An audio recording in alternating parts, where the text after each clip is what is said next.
5 സംസ്ഥാനങ്ങളിലേക്ക് നടക്കുന്ന നിയമസഭാ തെരഞ്ഞെടുപ്പിനിടയിൽ കേന്ദ്ര സർക്കാർ കൊണ്ടുവന്ന 2 നിയമ ഭേദഗതികൾ വലിയ കോലാഹലമാണ് ഉണ്ടാക്കിയത്. കുറച്ച് BJP-ക്കാരെങ്കിലും ചിന്തിച്ചു, ഇവരെന്തിനാണ് അസമയത്തൊക്കെ ഇത്തരം ഭേദഗതികൾ കൊണ്ടുവരുന്നതെന്ന്. ഒന്ന് FCRA ആയിരുന്നു, മറ്റൊന്ന് സ്ത്രീ സംവരണ വിഷയവും ഒപ്പം തന്നെ മണ്ഡലങ്ങളുടെ പുനർക്രമീകരണവുമാണ് അടുത്ത ബില്ല്. അതാണ് ഇന്ന് സഭ വോട്ടെടുപ്പിന് ഇടുന്ന ബില്ലും. ഏതായാലും ഇതോടുകൂടി തന്നെ കേരളത്തിലെ മാധ്യമങ്ങൾ പതിവ് പോലെ കഥകൾ മെനയാൻ തുടങ്ങി. കാര്യങ്ങൾ വലിയ പിടുത്തമില്ലെന്ന് തുടക്കം മുതലേ നമുക്ക് മനസ്സിലായി തുടങ്ങിയിരുന്നു. പ്രതിപക്ഷത്തിന്റെ വേവലാതി എന്തെന്ന് മനസ്സിലാകും. എക്കും പൊക്കും അറിയാത്ത മാധ്യമങ്ങൾ തള്ളിവിടുന്ന വാർത്തകൾ ഇപ്പോൾ ഏതാണ്ട് കെട്ടടങ്ങിയിരിക്കുന്നു. ഞാൻ ഈ ചെയറിലിരിക്കുന്ന ഈ നിമിഷത്തേക്ക് നോക്കുമ്പോൾ കേരളത്തിലെ മാധ്യമങ്ങൾക്ക് വലിയ ആവേശമില്ല, പ്രതിപക്ഷ പാർട്ടികൾക്ക് വലിയ പ്രസ്താവനകളില്ല. എന്തുകൊണ്ട് ഇത് സംഭവിച്ചു എന്ന് ചോദിച്ചു കഴിഞ്ഞാൽ, നരേന്ദ്രമോദിയും അമിത്ഷായും കൃത്യമായ കണക്കൂട്ടലിലൂടെ നീക്കിയ ഒരു വലിയ കരുവായിരുന്നു ഈ പറയുന്ന സ്ത്രീ സംവരണം എന്നുള്ളത്. 2023 നമ്മുടെ രാജ്യത്ത് സ്ത്രീ സംവരണ ബിൽ പാസ്സാക്കിയിരുന്നു. പക്ഷെ അത് നോട്ടിഫിക്കേഷൻ കൊടുത്തില്ല, നിയമമായിരുന്നില്ല, പാസ്സാക്കിയിരുന്നു. അന്ന് പറഞ്ഞിരുന്ന അതിൽ പറയുന്ന ഭേദഗതി, അന്ന് ആ സ്ത്രീ സംവരണ നിയമത്തിൽ പറയുന്ന ഒരു കാര്യമുണ്ട്, ഡീലിമിറ്റേഷൻ കൂടി ഇതിനോട് അനുബന്ധിച്ച് വരും എന്നുള്ളത്. അതായത് 2025-26 ആകുമ്പോഴേക്കും പുതിയ സെൻസസിന്റെ പ്രക്രിയകൾ അവസാനിക്കും. 2029 ആകുമ്പോഴേക്കും സ്വാഭാവികമായി തന്നെ മണ്ഡലങ്ങളുടെ ഡീലിമിറ്റേഷനിലേക്ക് പോകണം, പിന്നെ മണ്ഡലം പുനർക്രമീകരണത്തിലേക്ക് പോകേണ്ടതായിട്ടുണ്ട്.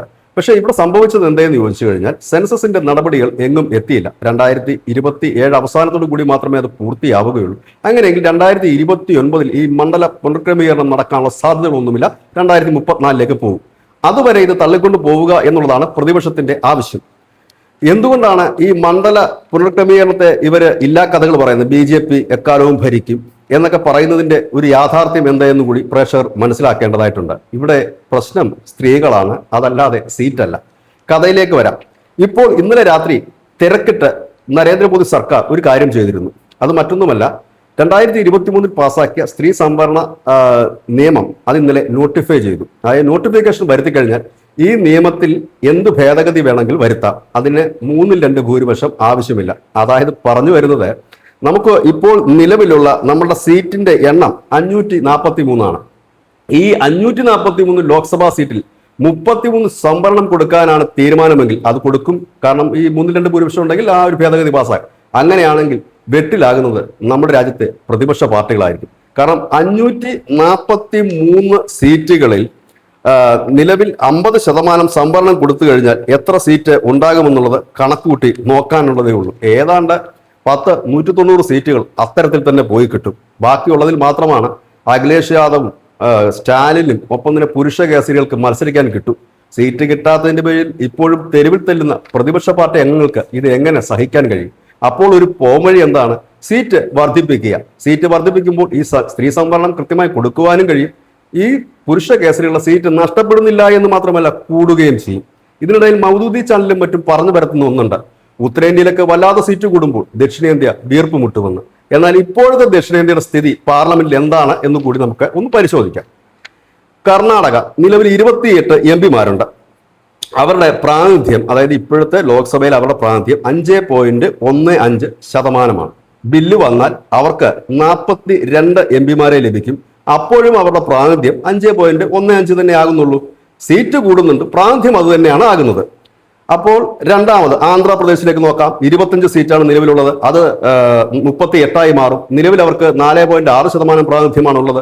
അത് ഇനി ഈ 38 സീറ്റായാലും അത്രയും പ്രാതിനിധ്യം വരൂ. കാരണം 816, 850 എന്ന് പറയുന്ന ഒരു ഏകദേശം ഒരു ഭംഗിക്ക് വേണ്ടി നമ്മൾ പറയുന്നതാണ്. 816 സീറ്റുകളാണ് കൂടുന്നത്. ആ 816-ൽ അവർക്ക് 38 സീറ്റ് ആയാലും ഈ പറയുന്ന പ്രാതിനിധ്യം 4.6 ഇനി തമിഴ്നാട്ടിലേക്ക് വന്നാൽ 39 സീറ്റ് എന്നുള്ളത് 59 സീറ്റായി ഉയരും.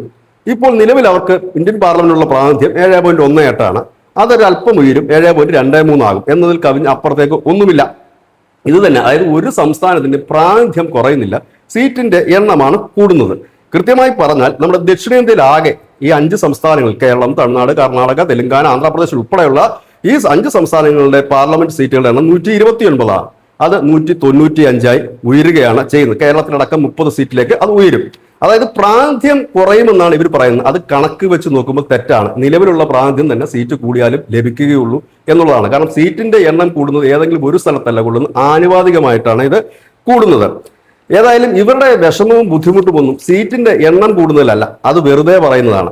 സ്ത്രീ സംവരണം എടുത്തു കളഞ്ഞിട്ട് നരേന്ദ്രമോദി പറയുകയാണ് സീറ്റ് വർദ്ധിപ്പിക്കാമെന്ന് പറഞ്ഞാൽ ഇവരെല്ലാം ഇഷ്ടം പോലെ സീറ്റ് കൂട്ടാനേ പറയും. കാരണം സീറ്റ് വിറ്റ് പുട്ടടിക്കുന്നവരുണ്ട്, സീറ്റുകൾ കൈവച്ചുകൊണ്ട് വിലപേശുന്നവരുണ്ട്, സീറ്റിനായി വടംവലി നടത്തുന്നവരുണ്ട്. അവർക്ക് എത്ര സീറ്റ് കിട്ടിയാലും മതിയാകില്ല. ഇവിടുത്തെ വിഷയം സ്ത്രീ സംവരണമാണ്. സ്ത്രീ സംവരണം ഇതിനു മുൻപ് നമ്മുടെ പാർലമെന്റിൽ അതിന്റെ ബില്ല് കീറി എറിഞ്ഞ വാർത്തകൾ നമ്മൾ കണ്ടതാണ്.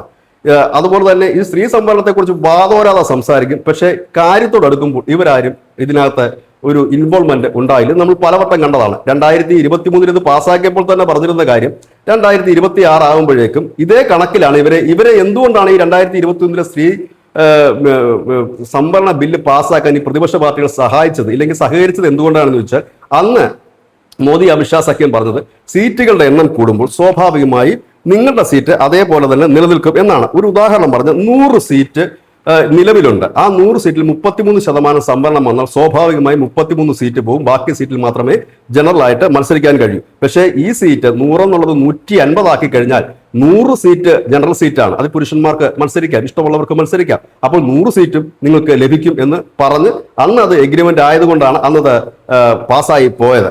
ഇനി നോക്കാം, 543 50% സ്ത്രീ സംവരണം നൽകിക്കഴിഞ്ഞാലും ഇവർക്ക് ഇത്രയും സീറ്റിൽ മത്സരിക്കാൻ കഴിയില്ല.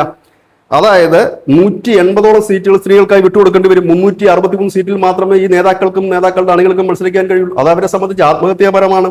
816 ആയിക്കഴിഞ്ഞാൽ 543 സീറ്റും ഈ പറയുന്ന നേതാക്കന്മാർക്കെല്ലാം ഇഷ്ടംപോലെ മത്സരിക്കാം. നിലവിൽ ഈ സ്ത്രീ സംവരണം നടപ്പാക്കിയാൽ, അതായത് 543 ഇപ്പോഴത്തെ സംഖ്യ, അതിൽ ഈ സ്ത്രീ സംവരണം നടപ്പാക്കിയാൽ 180 സീറ്റ് സ്ത്രീകൾക്ക് മാത്രമായിട്ട് പോകും. ബാക്കിയുള്ളതിൽ മറ്റ് സംവരണങ്ങളൊക്കെ കഴിഞ്ഞ് ജനറൽ സീറ്റിലേക്ക് വരുമ്പോൾ അതിന്റെ എണ്ണം ഏതാണ്ട് 363 വരില്ല, 350ഓളം വരും. അത്രയും സീറ്റുകൾ മാത്രമേ ലഭിക്കൂ. അതിലും താഴെ പോകാനുള്ള സാധ്യതകളും മറ്റുമൊക്കെ ഉണ്ട്. അത് മാത്രമേ മത്സരിക്കാൻ കഴിയും. നേരെ മറിച്ച് 816 ആക്കി കഴിഞ്ഞാൽ 543ലേക്ക് മാറും. ഇനി ഇവർ പറയുന്ന മറ്റൊരു കാര്യം, BJPയുടെ സ്ട്രോങ് ഹോൾഡ് ഏരിയയിലാണ് സീറ്റ് വർദ്ധിക്കുന്നത് എന്നാണ്. തെറ്റായ ഒരു കാര്യമാണ്. BJPക്ക് പ്രത്യേകിച്ച് വോട്ട് ചെയ്യുന്നവരായിട്ട് ഈ രാജ്യത്ത് പ്രത്യേക ഫിക്സഡ് ഡിപ്പോസിറ്റ് ഒന്നുമില്ല. നമ്മളത് കണ്ടതാണ്. ഉത്തർപ്രദേശിൽ ചത്തി കിടന്ന കോൺഗ്രസിന് 2024 ലോക്സഭാ തെരഞ്ഞെടുപ്പിൽ 17 സീറ്റാണ് ജനം നൽകിയത്. നല്ലത് ചെയ്താൽ ഇല്ലെങ്കിൽ മറ്റൊരു പാർട്ടിയുടെ വിരോധമുണ്ടെങ്കിൽ സ്വാഭാവികമായി തന്നെ വോട്ട് ചെയ്യും. കേരളത്തിലടക്കം ഒന്നാം പിണറായി സർക്കാരിന് നന്മ കണ്ടിട്ടാണ് രണ്ടാം പിണറായി സർക്കാരിന് ജനം കയറ്റിയത്. അങ്ങനെ ആർക്കും ഫിക്സഡ് ഡിപ്പോസിറ്റ് അല്ല ഒരു സംസ്ഥാനവും ഒരു പഞ്ചായത്തും ഒരു വാർഡും. അങ്ങനെ നോക്കുകയാണെങ്കിൽ നല്ല ഭരണം കാഴ്ചവെക്കുന്നവർക്ക് വീണ്ടും വീണ്ടും അവസരം കൊടുക്കുക ലോകത്തെല്ലായിടത്തുമുള്ള രീതിയാണ്. നല്ല രീതിയിൽ പ്രവർത്തിക്കുന്ന MP വീണ്ടും വീണ്ടും ജയിപ്പിച്ച് വിടുക തന്നെ ചെയ്യും. ഇപ്പോൾ നമ്മൾ ഒരു ഉദാഹരണം പറഞ്ഞാൽ, കർണാടക BJP ആണ് ഭരിച്ചത്, ഇപ്പോൾ ഭരിക്കുന്നത് കോൺഗ്രസ് ആണ്. ഹിമാചൽ പ്രദേശ് BJP ആയിരുന്നു ഭരിച്ചത്, ഇപ്പോൾ ഭരിക്കുന്നത് കോൺഗ്രസ് ആണ്. പഞ്ചാബ് മുൻപ് ഭരിച്ചിരുന്നത് അകാലിദൾ BJP സഖ്യമായിരുന്നു, ഇപ്പോൾ ഭരിക്കുന്നത് ആം ആദ്മി സഖ്യമാണ്. അതിന് മുൻപ് ഭരിച്ചത് കോൺഗ്രസ് സഖ്യമാണ്. ദില്ലി നിയമസഭ, അതായത് പാർലമെന്റിൽ അടക്കം വലിയ ഭൂരിപക്ഷത്തോടെ നരേന്ദ്രമോദി സർക്കാർ അധികാരത്തിലിരിക്കുമ്പോഴും ദില്ലിയെ 15 വർഷം തൊടാൻ അനുവദിക്കാതെ ഒരു രാഷ്ട്രീയ പാർട്ടി പോലും അല്ലാത്ത ആം ആദ്മി ദില്ലി നമ്മുടെ രാജ്യത്തിന്റെ തലസ്ഥാനം ഭരിച്ചിരുന്ന കാര്യം നമ്മൾ ഓർക്കേണ്ടതായിട്ടുണ്ട്. അപ്പോൾ എന്താണ് അതിൽ നിന്ന് വ്യക്തമാകുന്നത്? എങ്ങും ഒരു ഫിക്സഡ് വോട്ട് ബാങ്ക് ഇല്ല. ജനം ആരുടെയും അടിമകളല്ല. പക്ഷെ അവർ ആ കാലഘട്ടത്തിനനുസരിച്ചിട്ട് അവർ വോട്ട് ചെയ്യുന്നു എന്ന് മാത്രമേ ഉള്ളൂ. അതായത് നിങ്ങളുടെ പ്രശ്നം നിങ്ങൾക്ക് ജനങ്ങളെ അഭിമുഖീകരിക്കാനുള്ള വിഷമമാണ്. ഭരിക്കാൻ, അതായത് 816 സീറ്റിലേക്ക് നമ്മുടെ സീറ്റിന്റെ എണ്ണം വർദ്ധിപ്പിച്ചാൽ ഭരിക്കാൻ വേണ്ട സംഖ്യ 409 അതായത് ദക്ഷിണേന്ത്യയിൽ നിന്ന് മാത്രം 195 സീറ്റുകളുണ്ട്. ബാക്കിയുള്ള 214 സീറ്റ് ഈ പഞ്ചാബിൽ നിന്നും ഹിമാചൽ പ്രദേശിൽ മറ്റിടങ്ങളിൽ നിന്നും ഈ പ്രതിപക്ഷ പാർട്ടികൾ കിട്ടില്ലേ. പിന്നെ എന്തൊരു പ്രതിപക്ഷമാണ് നിങ്ങൾ?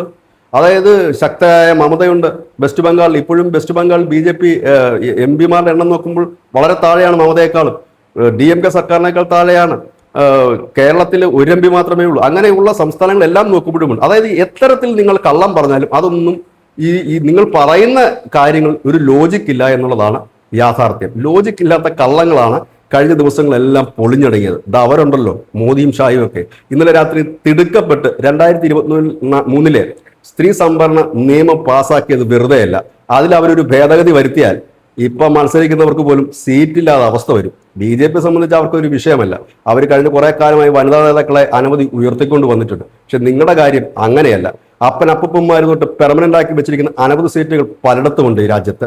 ഒപ്പം തന്നെ തന്റെ ബിനാമികൾക്കും സഹപ്രവർത്തകർക്കും മാറ്റിവെച്ച സംവരണ സീറ്റുകളുണ്ട്. ഇതെല്ലാം പോകും. അവിടെയൊക്കെ നാരികൾ കയറിയിരിക്കും.